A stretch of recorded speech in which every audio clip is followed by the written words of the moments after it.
Posición y desplazamiento. Posición. Se refiere a la localización en el espacio-tiempo de una partícula. Normalmente se expresa por un conjunto de coordenadas. La posición de una partícula en el espacio es una magnitud vectorial utilizada para determinar su ubicación en un sistema coordenado de referencia. Desplazamiento. Es el vector que define la posición de un punto o partícula en relación a un origen o con respecto a una posición previa. El vector se extiende desde el punto de referencia hasta la posición actual.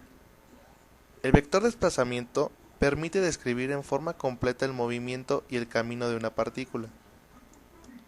Si un cuerpo material cambia su posición con respecto a otro escogido como referencia, se puede afirmar que ese cuerpo se ha desplazado. Ahora revisaremos las unidades en las que se miden estos dos fenómenos. El desplazamiento se mide en metros y la posición se mide en coordenadas. Ahora pasaremos a lo que son los sensores de posición. Los sensores de posición miden y detectan la posición de un objeto en el espacio y pueden ser de carácter lineal o angular. Un ejemplo de estos sensores es el potenciómetro, que es un transductor de posición angular de tipo absoluto y con salida de tipo analógico. Se utilizan para controlar los dispositivos eléctricos, tales como controles de volumen del equipo de audio. Otro ejemplo son los sensores láser, los cuales se utilizan como detectores de distancias por análisis de interferencias. Su funcionamiento consta en la superposición de dos ondas de igual frecuencia, una directa y la otra reflejada.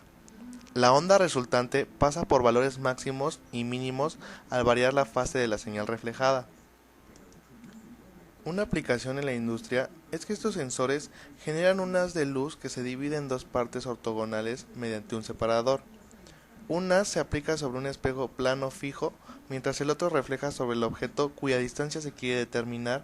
Al separarse el objeto, se generan máximos y mínimos a cada múltiplo de la longitud de onda del haz.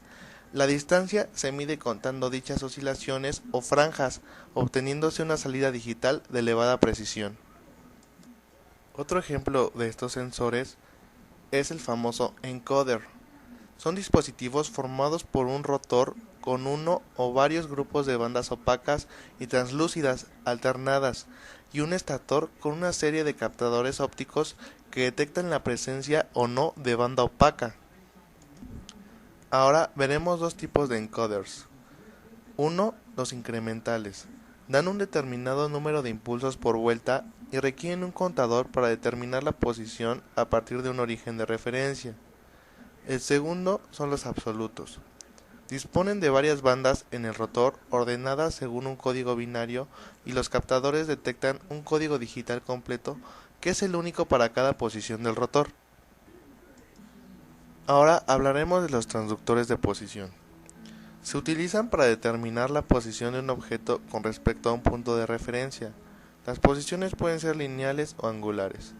La función principal es determinar si un elemento está en una posición concreta o dentro de un margen previamente establecido. Se utilizan en sistemas en los cuales lo único importante es detectar la presencia de un objeto en cuestión.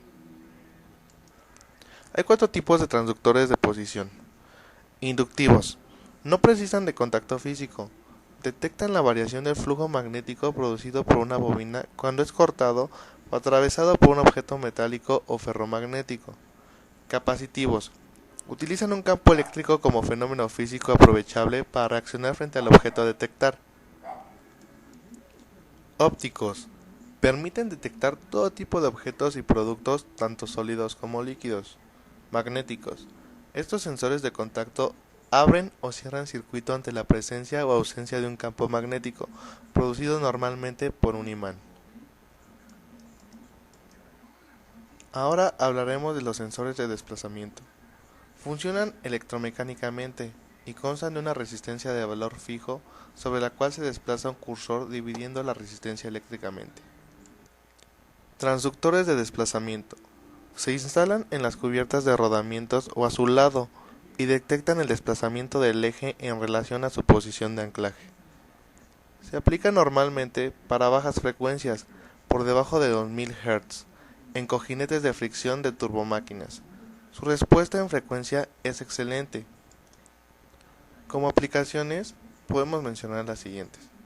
Para los sensores de posición pueden mencionarse los elevadores, las maquinarias para la construcción e incluso los asientos para autos, entre otros. Como un sensor de desplazamiento, podemos ejemplificar los radares o el sistema de rastreo que tienen los automóviles.